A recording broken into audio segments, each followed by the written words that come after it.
Hello everyone. Today we're diving into something that may sound simple, almost laughably simple, but trust me, it's the reason I haven't been sick in over 30 years. Yes, really. Not even a sniffle that made me cancel bingo night. No, I don't live inside a hyperbaric oxygen chamber or eat kale for breakfast. Though I did date someone who did both, you see. It all begins in the kitchen. The sun hasn't fully risen yet. Outside, the street is quiet, except for a distant garbage truck doing its slow-motion ballet. Inside, your coffee pot hums softly like a well-rehearsed orchestra. You're standing there barefoot, one hand on the countertop, the other loosely hanging. And your back, oh, that stiff wooden board you call a spine, begins to complain. That's when you do it, without thinking. Just like brushing your teeth. You stretch. Not some dramatic yoga pose. No, just a gentle lift of the arms overhead, a tilt to the side, a twist of the torso. You yawn as your body follows muscle memory older than your grandkids.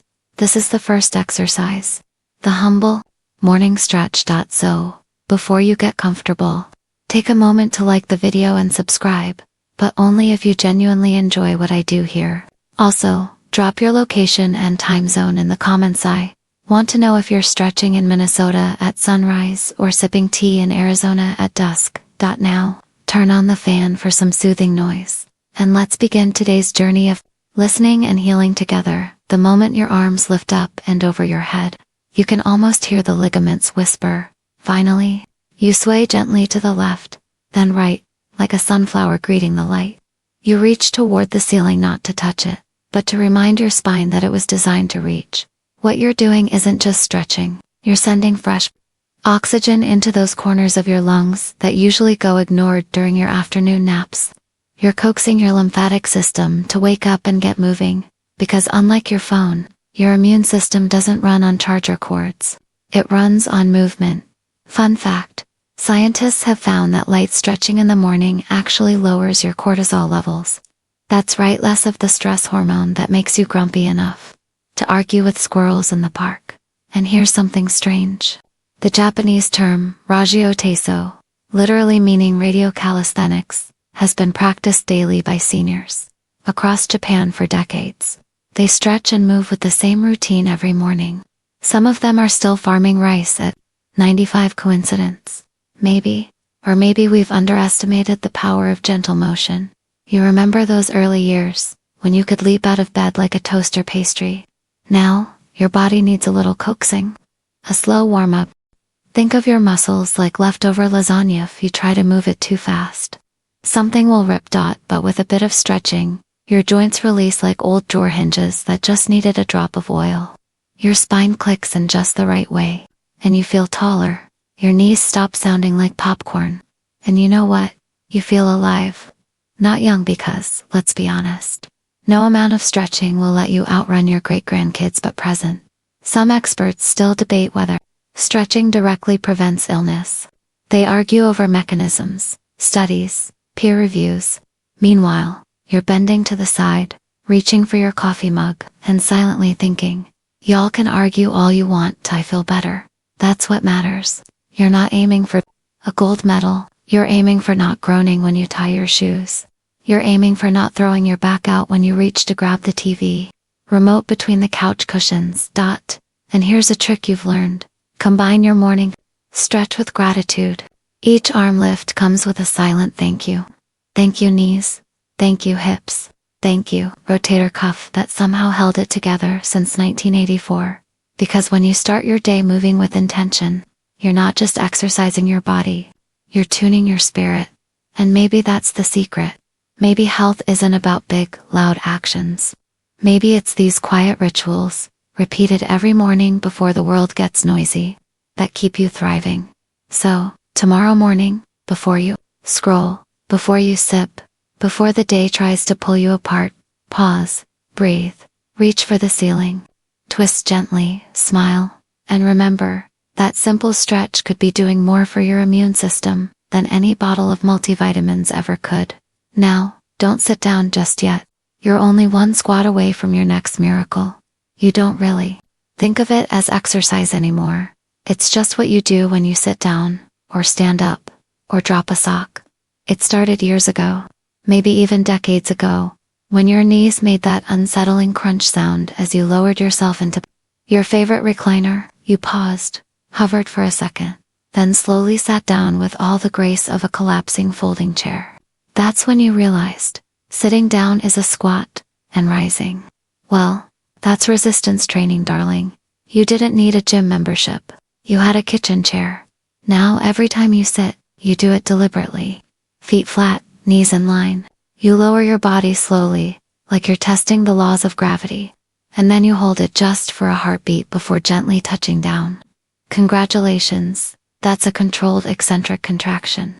And no, you don't need to know what that means, except that it's one of the reasons you can still pick up your cat without making weird noises.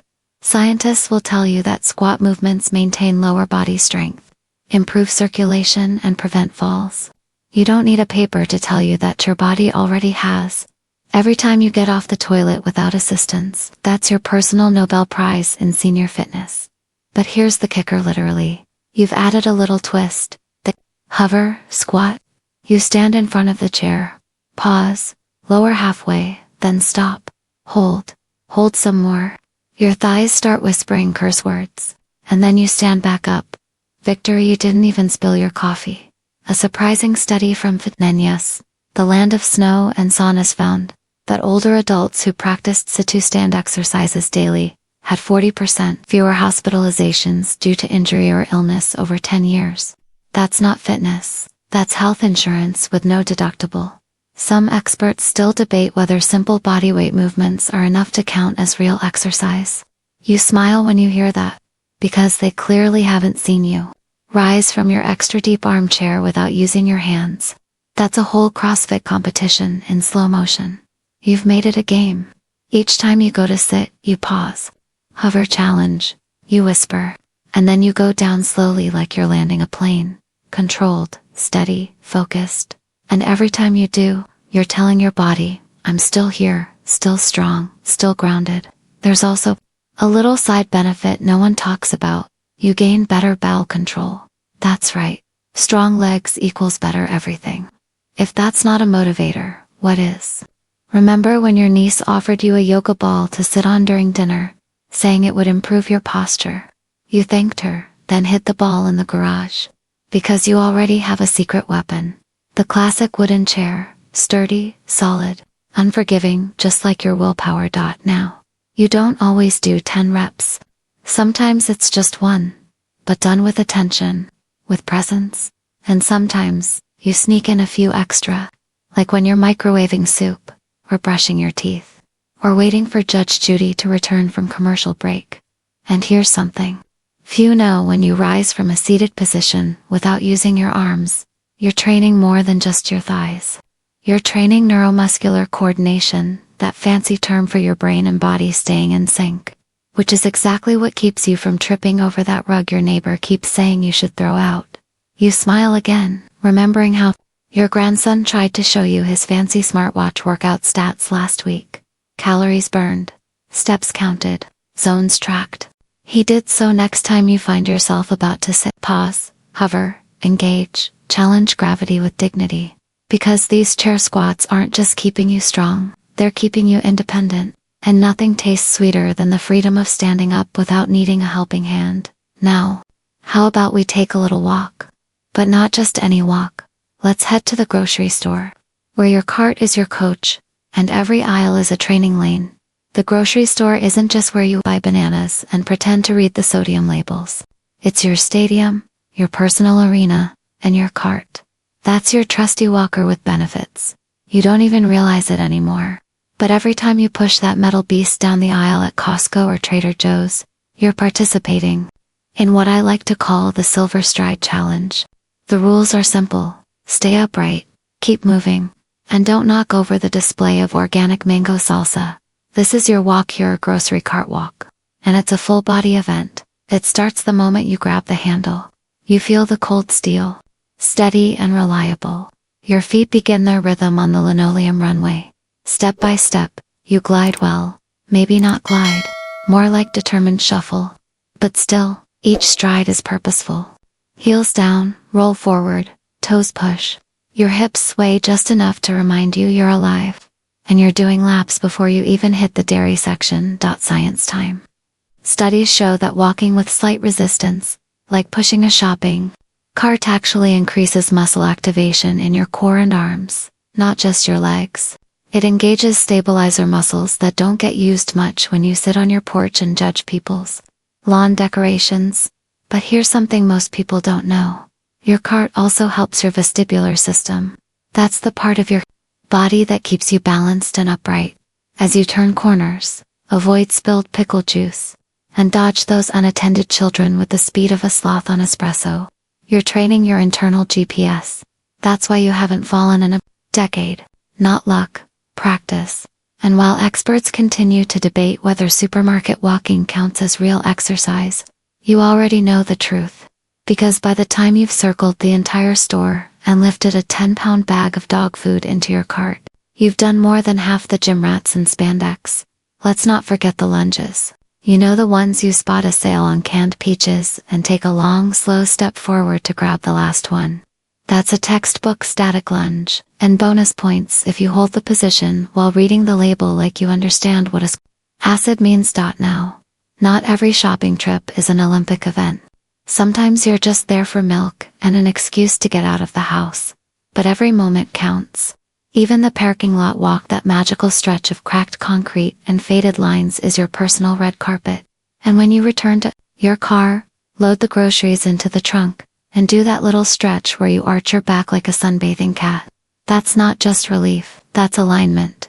Do you remember when your daughter offered to do your shopping for you during flu season? You said no, not out of pride, but because you know these little movements, these rituals, are your medicine. Here's another weird fact for you. In Sweden, doctors have started prescribing grocery shopping walks for older patients instead of pain meds. I kid you not. It's called functional walking therapy. And no, it doesn't require leggings. You still remember that time a teenager offered to help push your cart to your car? Sweet kid. But you laughed and said, "No thanks, this thing's keeping me alive." You weren't joking. So next time you're at the store, take your time. Walk every aisle, even the ones you don't need anything from. Breathe in the smell of fresh bread. Pretend you're interested in the fancy cheeses. And maybe do a few calf raises while comparing toilet paper prices. Because the grocery cart isn't just for food. It's your silent trainer, your rolling fitness partner, and with every step, you're not just getting closer to checkout, you're getting stronger, steadier, and more stubbornly healthy than anyone expects. Now, let's head back home, because it's time to talk about the one exercise that turns your kitchen counter into a personal gym without ever spilling your morning tea. You're standing at the kitchen counter, waiting for the kettle to boil. The tile is cold beneath your feet. The light is soft. The tea bag floats lazily in the mug, and the water murmurs behind you like an old friend trying to get your attention. So you start. One leg lifts slightly behind you, just a few inches off the floor. You grip the edge of the counter for balance, and slowly, you lean forward. Your back stays straight, your head aligned, your foot raised, just enough to make your hamstring say, "Oh, you still remember me." Congratulations, you've just done a counter-supported leg lift. You do it again and again, and suddenly tea time becomes strength training. It started by accident, of course. You weren't trying to work out. You were just shifting your weight. While cooking eggs one morning when your hip clicked in a way that said, "We're not 30 anymore." And instead of ignoring it, you leaned into it, literally. Now, the kitchen counter is your unofficial Pilates studio. Leg lifts, toe taps, calf raises, side kicks, and of course the famous counter push-up where you lean in at a gentle angle, press yourself up, and smile like you just benched 200 pounds.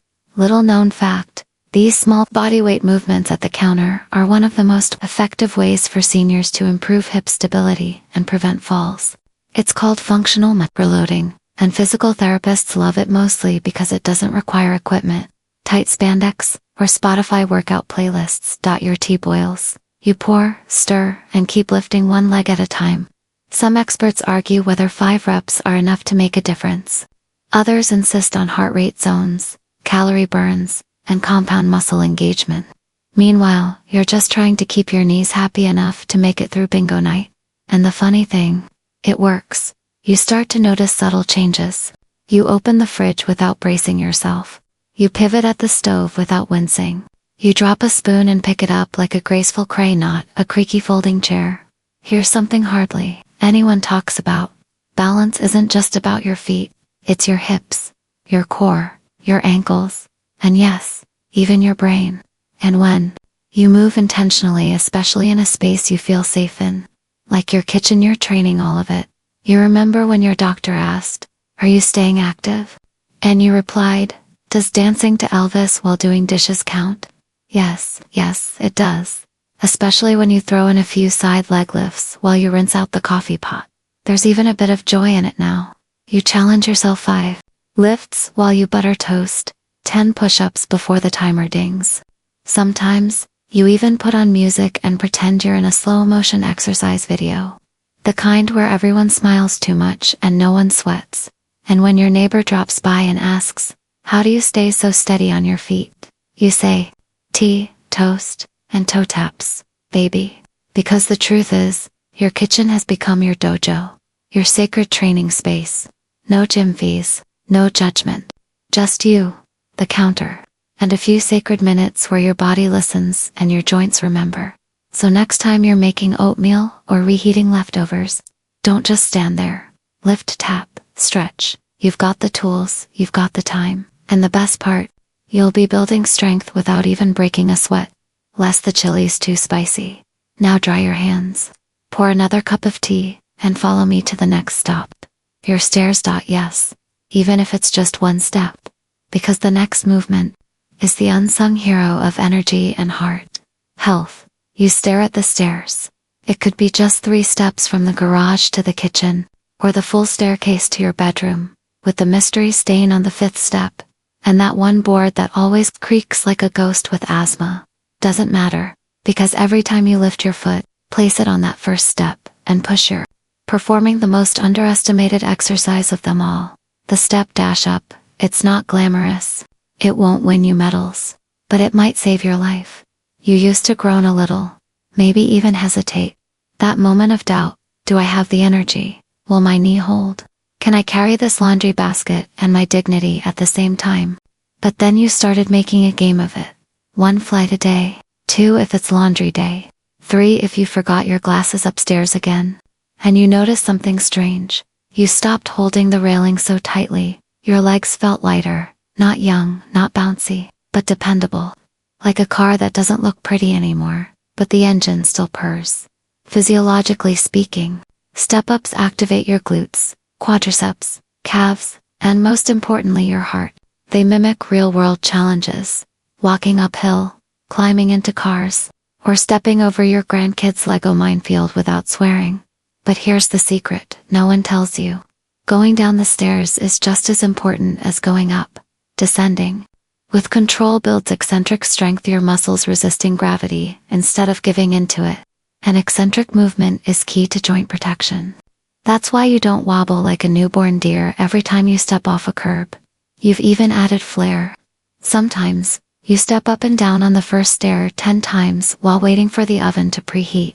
Sometimes barefoot, sometimes in socks with little grips because you've learned from the time. You did it in slick slippers and almost met your ancestors. And let's not forget the cognitive benefits. Each step requires coordination, balance, memory. You have to remember where your foot is, where it's going, and what's in your hands. You're training your body and your brain. There's a study from Japan's those clever folks who lived 100 and still ride bikes that shows elderly people who perform step-ups daily have lower risks of dementia, heart disease, and falls, all from going up and down. Yet some experts still debate whether stairs are safe for seniors. You roll your eyes. You are a senior. You're also still here, still climbing, still choosing motion over fear.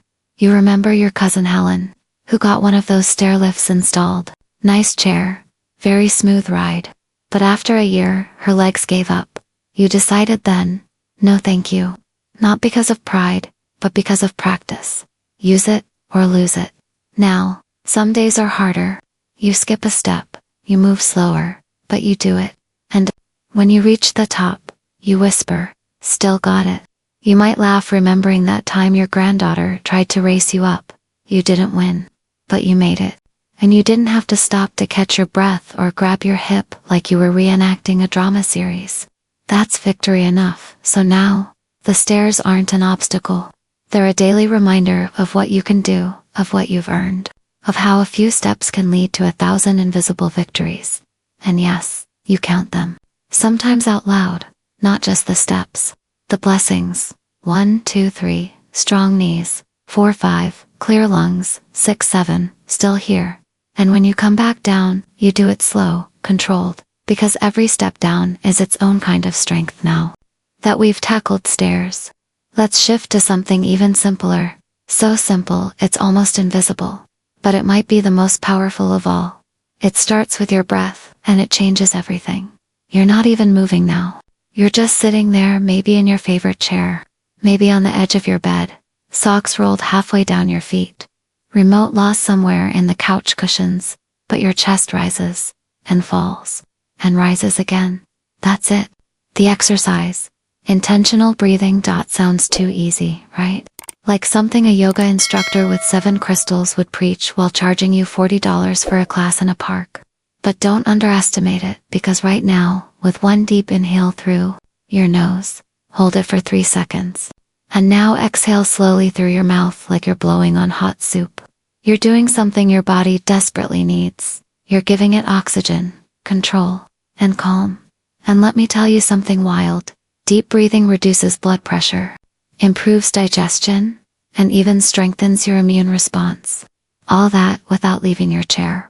But it's not just about the lungs. It's your nervous system, your vagus nerve, your stress response. When you take slow, intentional breaths, you're flipping the switch from fight or flight to rest and digest, from adrenaline-fueled survival mode to the kind of peace that makes your body say, thank you. I forgot we could do this. There's this thing called box breathing, used by Navy SEALs, therapists, and people trying not to scream at Wi-Fi routers. It goes like this. Inhale for 4, hold for 4, exhale for 4, hold for 4, repeat. Now, imagine doing that while watching the rain, or listening to your old record player, or holding your spouse's hand while pretending not to watch reruns of Jeopardy. For the 5th time this week, here's a fact most folks don't know. Shallow breathing, the kind we do when stressed or distracted, can weaken your diaphragm over time. That leads to poor oxygen flow, fatigue, and a foggy head. But deep breathing, that's like weightlifting for your lungs.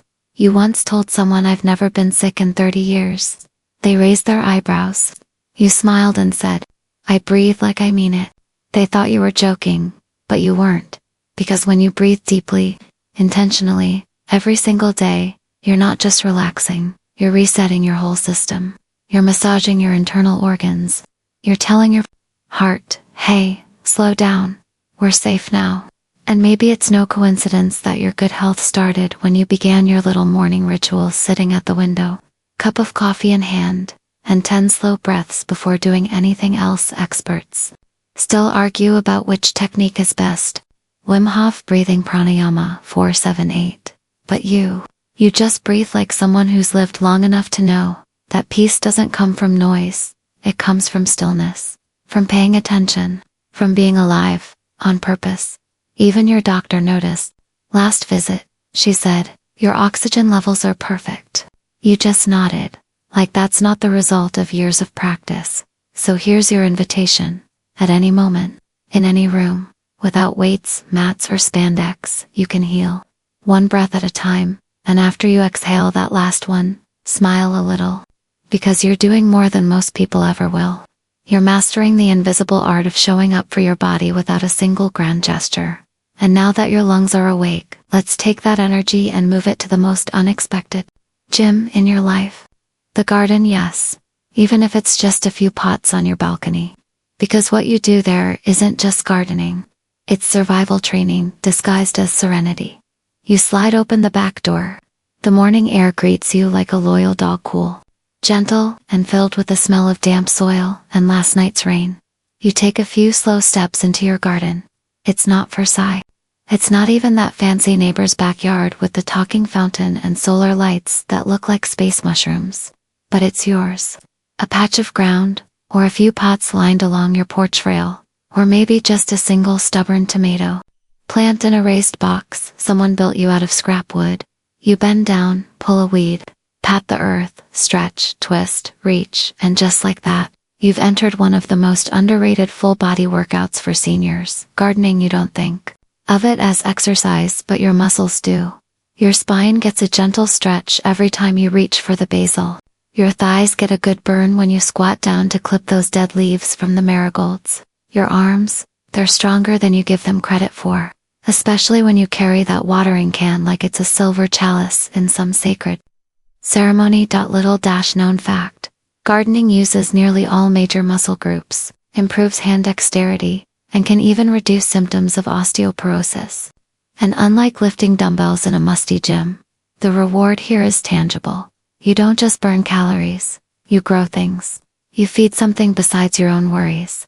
And here's the kicker: scientists have found that working with soil releases Mycobacterium vaccae, a natural antidepressant bacteria that boosts serotonin levels. So yeah, dirt is good for you. You remember the first time you planted something on your own. You were skeptical. How hard can this be?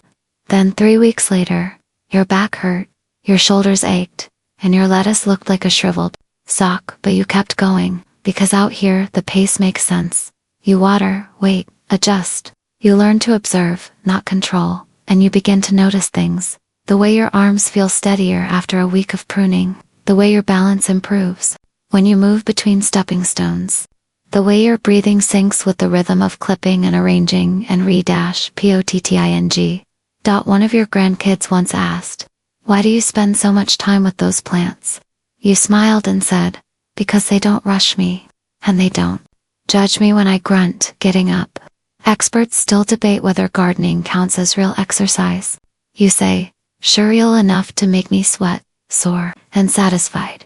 You've had days when your knee protested, or your fingers felt stiff. But after 15 minutes digging in the soil, something unlocks. You feel useful, connected, alive. There's even something meditative about it, like pulling weeds is your version of removing toxic thoughts. Like trimming dead leaves is a lesson in letting go. And the best part? You're surrounded by life. Real life. Not filtered, not curated, just messy, beautiful, slow-growing life. Bees humming, ants working, tomatoes trying their best in this unpredictable climate.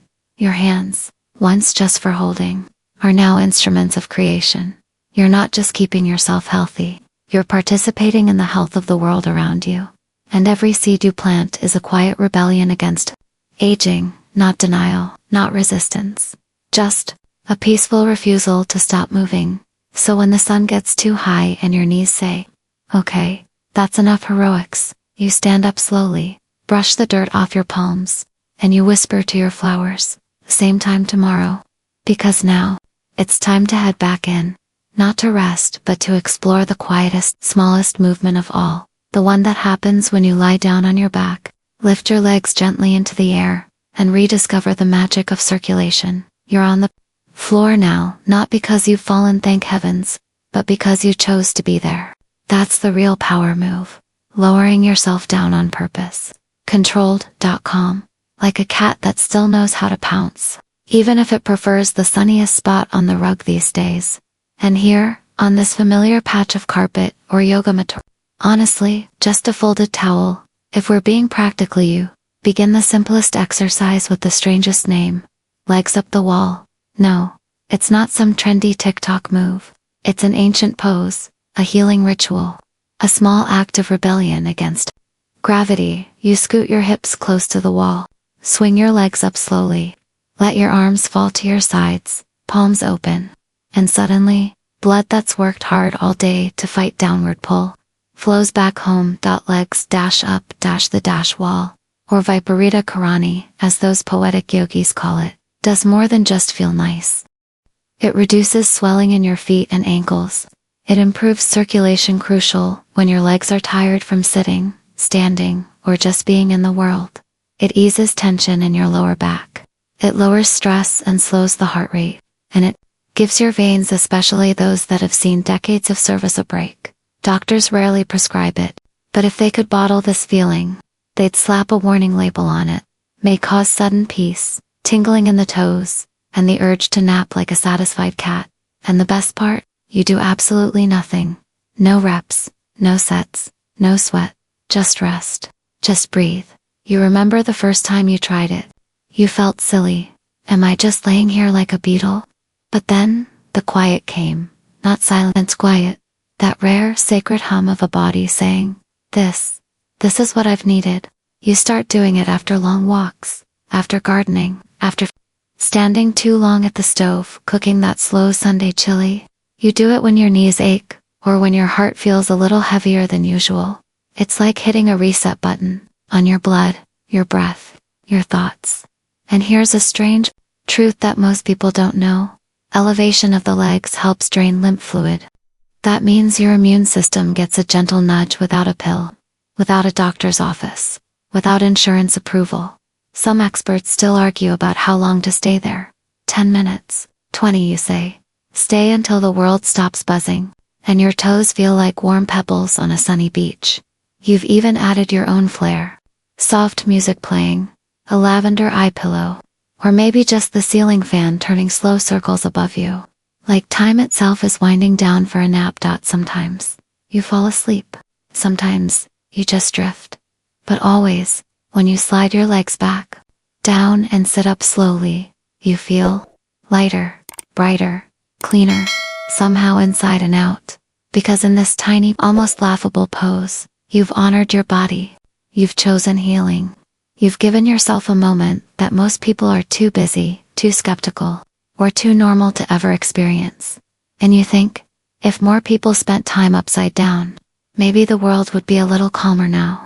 As you roll to your side and push yourself back up, no rush, no need to impress anyone, you smile, because you've done 5 simple movements that most folks ignore, and yet they've kept you strong, sane, and surprisingly unsick for 3 decades. But before we close today's journey, let's lie back one last time, not to move, not to stretch, but to listen to the body you've cared for, to the years it has gifted you, and to the quiet promise of what's still to come. Now you're lying down, not to exercise, not to train, but to reconnect. Your body sinks into the surface. Beneath you, maybe it's your old recliner, tilted back just enough. Maybe it's your bed, with sheets that smell faintly of lavender and detergent. Or maybe you're still on the floor, cushioned by a mat and decades of resilience. But this time, you're doing something so subtle, so overlooked, that it almost feels like doing nothing. It's called body scanning, and it's the most important workout you'll ever do without moving a single muscle. Start with your toes. No rush, just notice them. Are they cold, tingling, curled up like tiny question marks? Then move up to your feet, your ankles, your calves. All you're doing is observing, not judging, not fixing, just listening, because your body has been talking to you for years, decades, really. But most days you've been too busy to hear it over the sound of microwaves, commercials, traffic, and everyone else's needs. Now, for the first time in a while, you're giving it your full attention, and you'd be surprised what it says. When you finally let it speak, you reach your knees. One of them clicks when you get up too fast. The other one always aches when it rains. But now, they're just part of the map. A reminder of hikes taken, stairs climbed, dances at weddings long past. You scan further, your thighs, hips, belly. Here, the tension tends to hide, tightness from worry, from sitting too long, from holding things in, emotions, maybe, or old habits. You breathe into it, not to fix it, just to say, I see you, I feel you. Thank you. When you get to your chest, feel the rise and fall again, noticing how your breath has slowed, how your heartbeat doesn't rush now, how you've become a quiet observer of your own life. And in this moment, something odd happens. You start to feel whole, not perfect, not young again, but whole.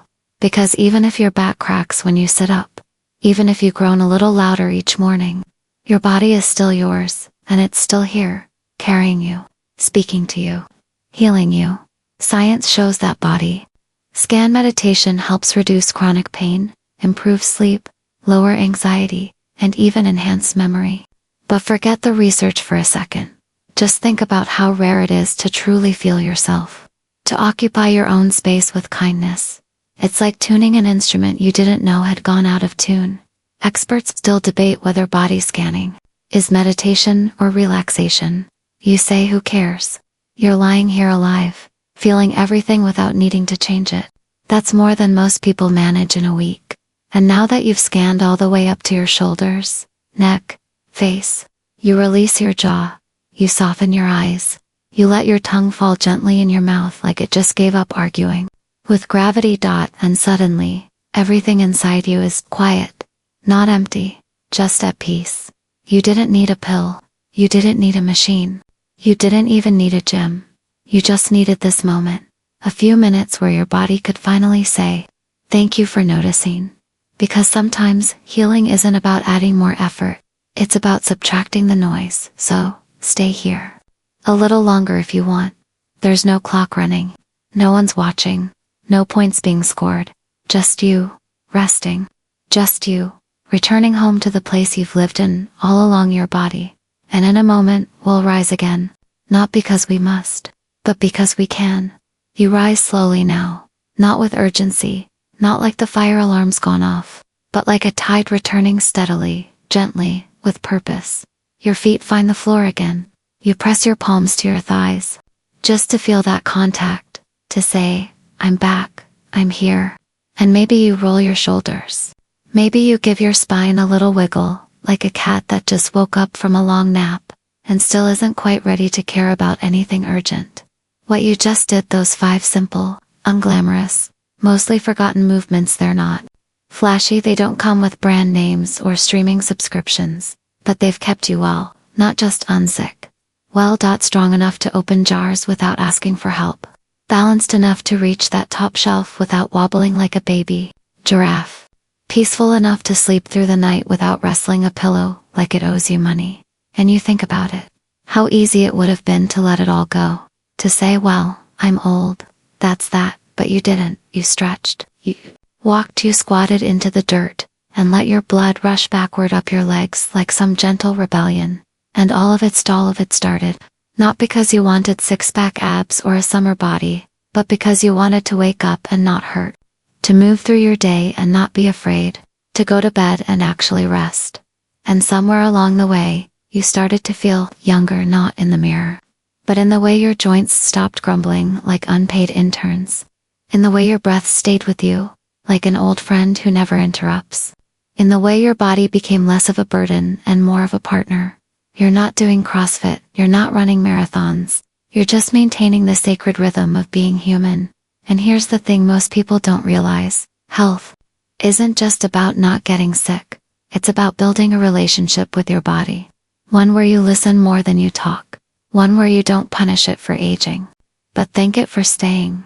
There are still experts arguing over how much seniors should exercise, how intensely, how often. You smile at that because what you've found works is this. 5 simple things, done regularly, done mindfully, done with love, and you've had 30 years without sickness to prove it.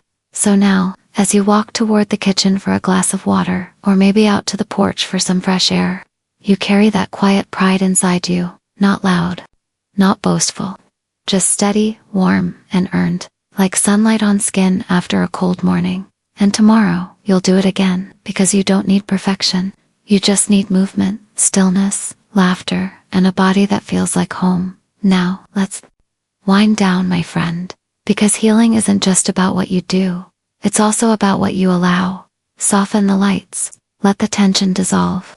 We've come to the quiet part now. Final 300 words closing. Let yourself drift now. Let your breath melt into the rhythm of the fan above you, or the distant hum of the night outside your window. Let the weight of your hands settle softly into your lap. Let your thoughts slow, not to silence them, but to let them become background music. You've listened, you've moved, you've honored your body without punishing it. And maybe for the first time in a long while, you don't feel like you're fighting against age, you're flowing with it. Moving through the years like a quiet river that still nourishes the land it touches. You realize, you're not weaker than you used to. You're wiser about where to place your strength. You're not tired of life, you're just more selective about what's worth your energy. And tonight, you've chosen something sacred: stillness, presence, kindness toward yourself. So let your breath deepen. Let the day release its grip. Let your body, that beautiful, aging, worthy vessel, know that it is safe, it is loved, it is enough. Because the real miracle isn't that you're still here. The real miracle is that, after all you've carried, you're still willing to care for yourself. So now, with a full heart and a calm mind, drift gently into the next moment. Whatever it may hold, you've done enough. You are enough.